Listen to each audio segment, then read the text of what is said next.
কয় টাকা কামাই করলে বড় লোক হয়? আপনারা সবচেয়ে বড় লোক কোন? একটা পয়সাওয়ালা কোন? কয় টাকারে বড় লোক কয়? কথা বলেন না কেন? কয় টাকা হইলে মানুষ বড় লোক হয়? পৃথিবীর কোন বইতে আছে এই কথা? বলো না ভাইয়া, শিক্ষিত ছেলে বলো। পৃথিবীর কোন বইতে আসেনি বড় লোকের কোনো সংজ্ঞা? তো বড় লোক কেমনে হবে? কোথাও তো এই কথার কোনো লিমিট নাই যে 1 কোটি টাকা হলে বড় লোক বলে। 1 কোটি টাকা নিয়ে কেউ যদি দুবাই যায়, 10টিও তো মনে হতো না।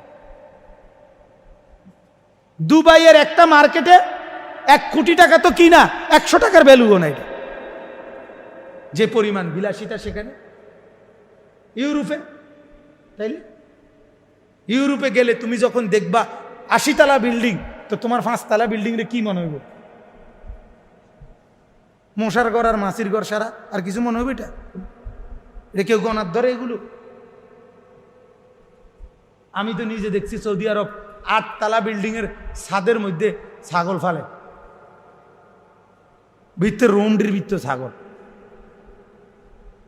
এটা কি কোনো কিছু? এটা বিষয়? এটা মিয়া এই জন্য ভাইয়া বাপ রাগ হইয়েন না, আমি শুধু বিবেক জাগানোর জন্য বলছি, মূলত লজ্জা দেওয়ার জন্য না ভাইয়া, মূলত তোমার অনুভূতি জাগাইতেছে। তুমি তো পড়ালেখা করছো, তুমি তো 2-4 লাইন পড়ছো ভাইয়া, বিবেক আছে তোমার।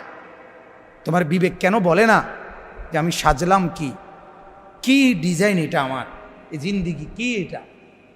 ঘুমের কোনো টাইম নাই, ঘুম থেকে উঠার কোনো টাইম নাই, গপ মারতে আসে তো মারতে আসি, আড্ডা দিতেছি তো দিতেই আসি, চলতেছি তো চলতেই আসি, বন্ধুদের সাথে চলতেছি তো চলতেই আসি, মোবাইল টিপতেছি তো টিপতেই আসি, টেলিভিশন চাইতেছি তো চাইতেই আসি, মাইয়ার পিছনে হাঁটতে আসি তো হাঁটতেই আসি, প্রেমের আলাপ করতে আসি তো করতেই আসি। এটা কি ধরনের জিন্দিগি? জিন্দিগির একটা আগা মাথা থাকবে না? একটা উদাহরণ দেই।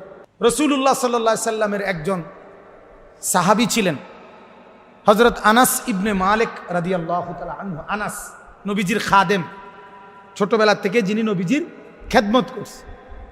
তো হযরত ওমর রাদিয়াল্লাহু তাআলা আনহু যখন খলিফা ছিলেন, নবীজির ইন্তেকালেরও বহু পরে, তখন রোম রাজত্ব মুসলমানরা বিজয় করছেন। তো ওই রোমের একটা জায়গা নাম ছিল তুস্তার। তুস্তার কি নাম? এই জায়গায় যখন মুসলমানদের সাথে কাফেরদের যুদ্ধ হয়, ওই যুদ্ধটা বড় তীব্র, মারাত্মক, সাংঘাতিক একটা যুদ্ধ ছিল। এতটা ভয়ঙ্কর যুদ্ধ হয়েছে যে ওই যুদ্ধে মুসলমান সাহাবীদের যুদ্ধের কারণে সারা রাত সারা দিন যুদ্ধ করতে করতে ফজরের ওয়াক্তে, ফজরের নামাজ যখন ওয়াক্ত চলে, এই টাইমে যুদ্ধ এত তীব্র লড়াই চলতেছিল, সাহাবায়ে কেরামের কেহই ওই দিন শুধুমাত্র জীবনে এই যুদ্ধের দিন, তুস্তারের যুদ্ধের দিন ফজরের নামাজ যথাসময়ে পড়তে পারে নাই। বরং যুদ্ধ সমাধা হইতে হইতে, বিজয় হইতে হইতে সূর্য উঠে গেছে। এরপরে মুসলমানরা বিজয় লাভ করছে, যুদ্ধ শেষ হয়েছে। এরপরে মুসলমানরা কাজা, ফজরের নামাজ কাজা পড়ছে। কি পড়ছে কোন? এই ঘটনা কিতাবে আছে। পরবর্তীতে সাহাবায়ে কেরাম যখন নিজেদের মধ্যে যখনই কোনো কারণে ওই যুদ্ধের ঘটনা বলতেন, তখন এই যুদ্ধের নামও বলতেন। মানে ঐতিহাসিক যে বড় বড় যে কয়েকটা যুদ্ধের মতো এই ঘটনা নিয়ে যখনই আলোচনা উঠত, মানে কথা উঠলেই, নাম এটা বাইর হইলেই নিজেদের মধ্যে, এই কিতাবে আছে ইতিহাসের, হযরত আনাস রাদিয়াল্লাহু তাআলা আনহু সাথে সাথে চিৎকার দিয়া অজরে কাঁদতে শুরু করতেন। তখন অন্যান্যরা বলতো, আনাস তুমি কাঁদছো কেন? এটা তো সেই যুদ্ধ যেই যুদ্ধে আল্লাহ তাআলা তীব্র লড়াইয়ের পরে আমাদেরকে তো বিজয় দান করছে, তো এনে কান্দার কি আছে? আমরা তো এখানে হারি নাই, আমরা তো জিতছিলাম এই যুদ্ধে। এই হযরত আনাস তখন কাঁদা কাঁদা চোখের পানি ফেলে মৃত্যু পর্যন্ত বলতেন, হায় এটাই তো সেই যুদ্ধ যেই যুদ্ধ আমার ফজরের নামাজ কাজা করায় ফেলছে।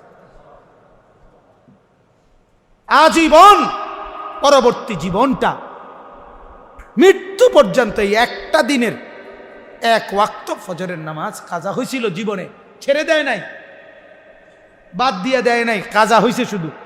পরে পড়ছে, এ কারণে মৃত্যু পর্যন্ত কাঁদতেন। হায়, এটাই তো সেই যুদ্ধ যে যুদ্ধ আমার ফজরের নামাজ কাজা করে ফেলে। যুবক, বলো তোমার জীবনে ফজরের নামাজ পড়ছো কতদিন, ছাড়ছো কতদিন? মহল্লার মুসলমানকে জিজ্ঞাসা করেন, বাপ ফজরের নামাজ পড়ছেন কতদিন, ছাড়ছেন কতদিন? অতএব একটু ভাবেন, একটু ভাবেন। রমজান পরপরই সময় আবারও একবার ভাবা, হিসাব করা কেমন অনুভূতি।